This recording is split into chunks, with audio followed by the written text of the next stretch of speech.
Hey guys, welcome to the third online Elevate. This one is coming from my house to your house where you should be hopefully.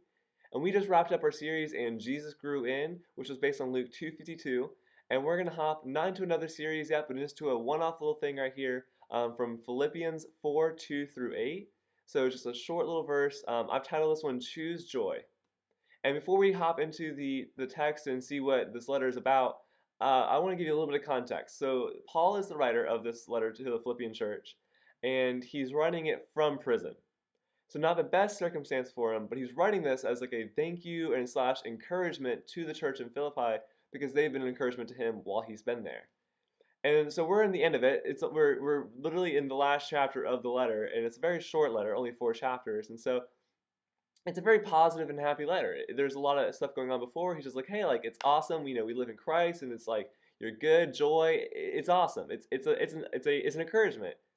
And so as Paul continues this on, it has this air of just like, hey, but keep it going. Like you're doing good things, and you just need to continue to improve them and follow through with them, and you've got this.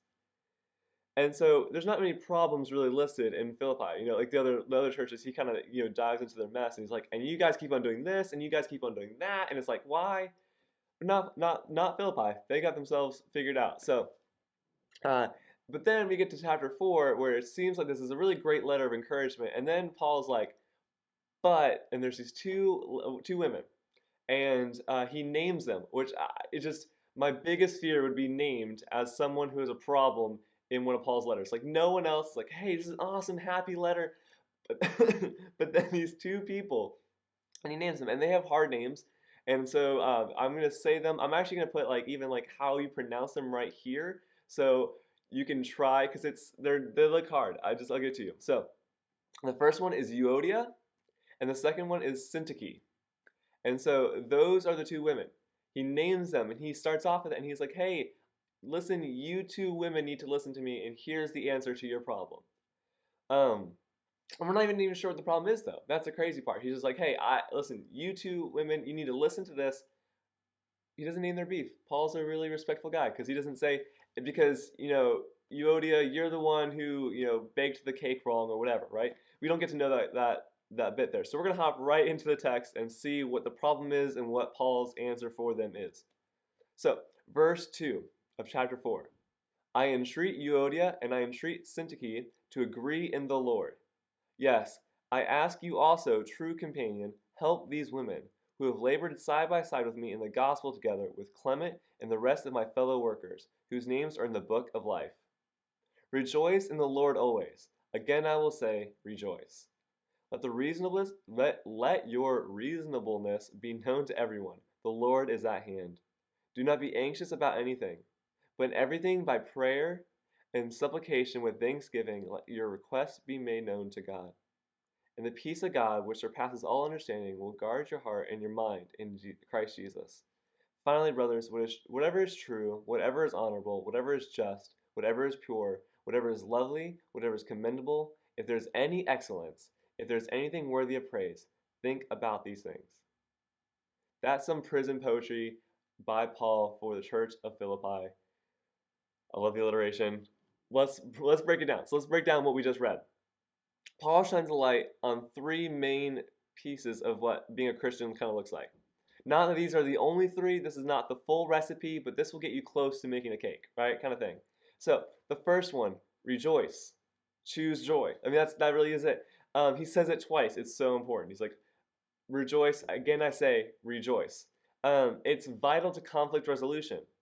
Because ultimately, he's saying just don't choose to sit and stew in the negative and the hurt feelings and the whatever the problem is, whatever your beef is. Like, don't choose to sit in that. Choose to be in joy. Because that's the thing that we're offered constantly by Christ is to rest in joy. And so he is like, listen, you don't need to sit and continue to worry and be angry. You need to choose to let Jesus take care of it and rest in his joy that he's offering you.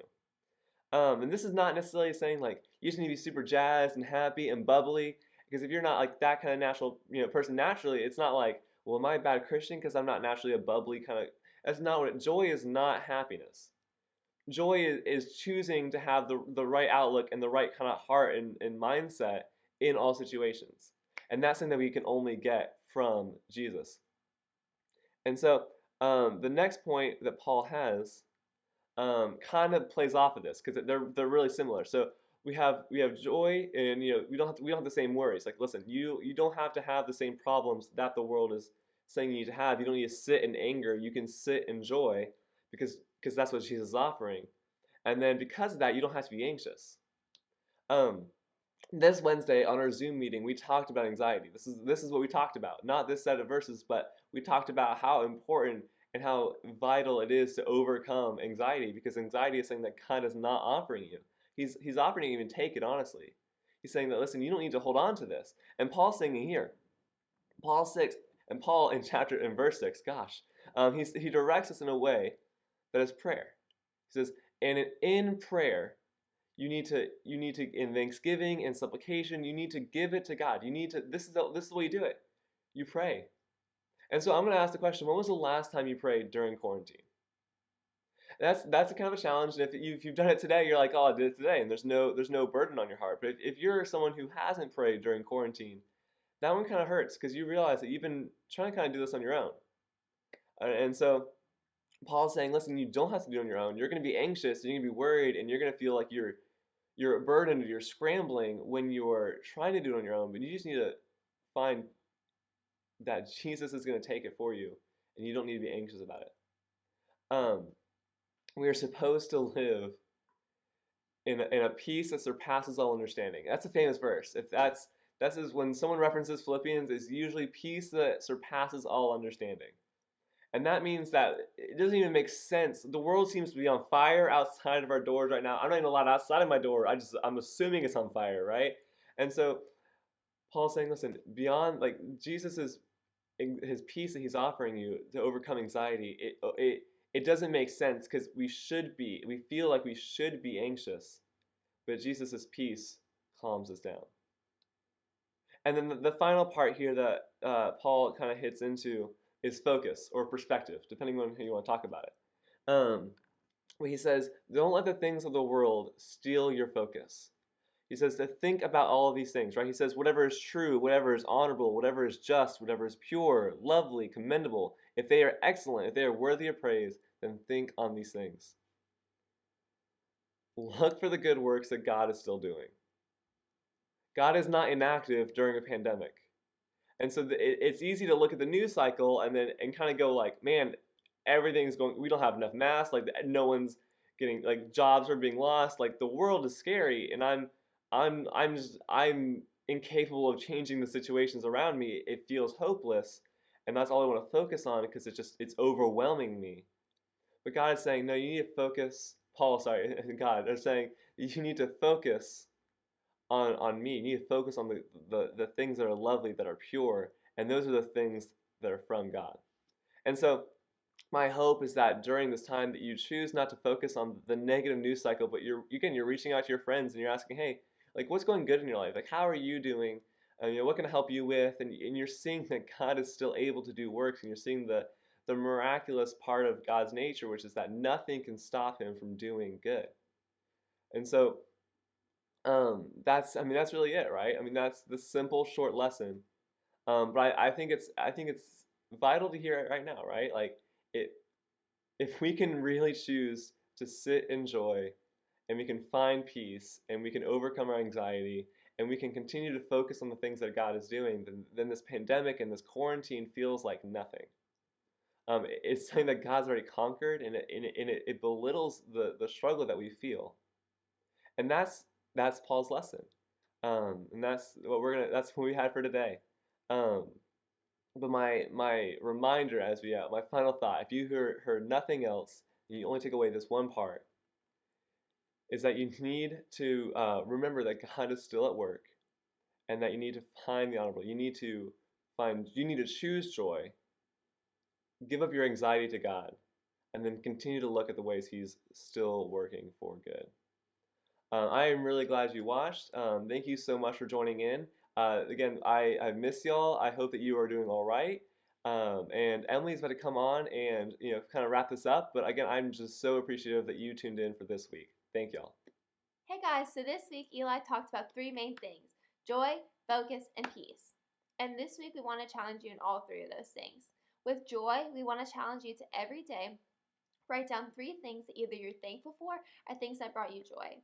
I know right now, at a time where there's a lot of negativity and worry going on, it can be hard to find these things, but I promise they're there if you look. It can be either getting to sleep in, or getting to spend more time with your family, or getting to catch up on that Netflix show you never get to watch. Whatever it is, write it down. The second thing is peace and focus. And this week we want to challenge you guys with, Eli touched on this, with prayer. Every day, set a timer for at least 5 minutes. If you can do more, then great, but make the minimum 5 minutes. Set your timer and then put your phone on the other side of the room, block out all distractions, and spend time praying. You can pray about things going on in your own life, things going on in the people you love. You can pray about this virus, the people who are fighting it, and the people who are on the front lines protecting us from it. Whatever's heavy on your heart, pray about it. Not only will this help ease your anxiety about whatever's going on, but it'll also help us to focus. It'll help us to put our focus on God and the amazing things He's doing, even in a time where it seems like there's just a lot of bad. And so make sure you're doing those things this week. If you do them, let us know. We want to be able to encourage you in this. These are really good things that you can be doing at a time where there's a lot of worry and concern. We love you guys, and we're praying for you always. Also, make sure you join us again this Wednesday for our Zoom call. If you missed it last week and you're still confused about how it works, text one of us or have your parents email us. We'd love to be able to connect with you guys. We hope you guys have a great week, and we'll see you next week.